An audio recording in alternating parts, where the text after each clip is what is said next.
kita semua sehat walafiat dan selalu dalam lindungan Allah Subhanahu wa taala. Udah siap untuk belajar hari ini? Nah, hari ini kita akan belajar tentang sifat-sifat bunyi. Sebelum belajar, mari kita baca doa agar pembelajaran kita kali ini diberkahi oleh Allah Subhanahu wa taala. Sebelumnya, ada yang masih ingat tidak apa itu bunyi?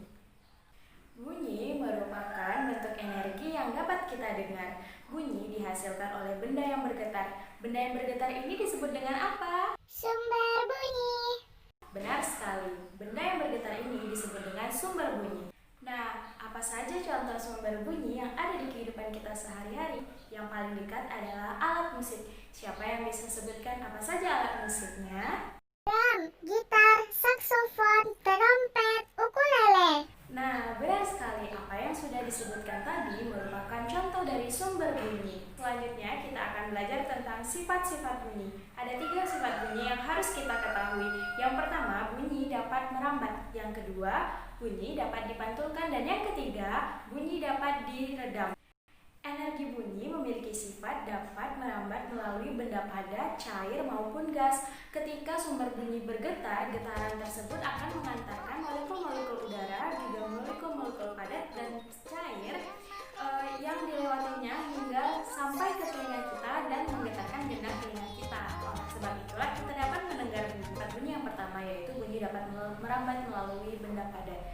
Apa bukti bahwa bunyi dapat merambat melalui benda padat adalah ketika kecil kita sering bermain telepon-teleponan yang terdiri dari 2 buah kaleng dan 1 benang. Nah, itu adalah contoh bahwa bunyi merambat melalui benda padat.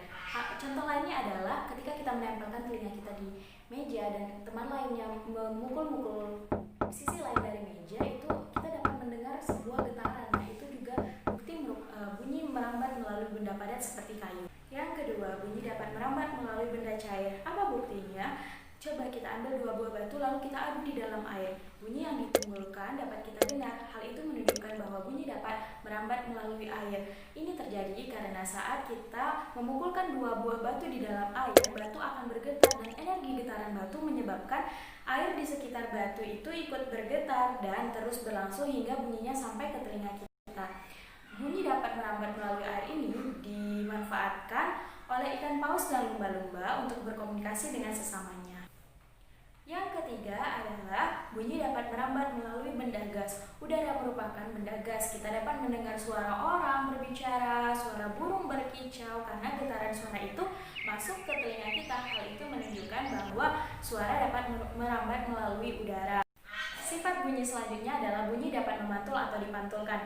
Bunyi dapat memantul jika mengenai benda keras dan padat seperti seng, kaca, tembok, besi, dan juga kayu. Sifat ini dapat menimbulkan gaung dan juga gema. Ayo, ada yang tahu tidak apa itu gaung dan apa itu gema? Ya, benar sekali.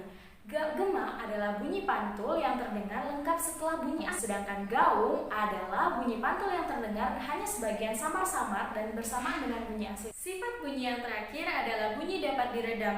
Bunyi dapat diredam oleh beberapa bahan seperti busa, karpet, dan juga kapas. Benda-benda tersebut memiliki sifat lunak dan juga dapat menyerap bunyi. Nah, apa contohnya? Coba, pernahkah kamu ke bioskop? Coba diperhatikan dinding, lantai dan juga atapnya itu dilapisi oleh karpet. Kenapa dilapisi karpet? Di dalam bioskop dipasang karpet ini sebagai pelapis yang bertujuan mencegah terjadinya gaung dalam ruangan dan untuk meredam suara agar tidak sampai keluar. Nah, karpet ini digunakan sebagai dinding pelapis karena termasuk benda padat yang dapat menyerap bunyi. Agar kita semua dapat lebih memahami sifat-sifat bunyi, kita kerjakan LKPD kita, yaitu tentang percobaan sifat-sifat bunyi.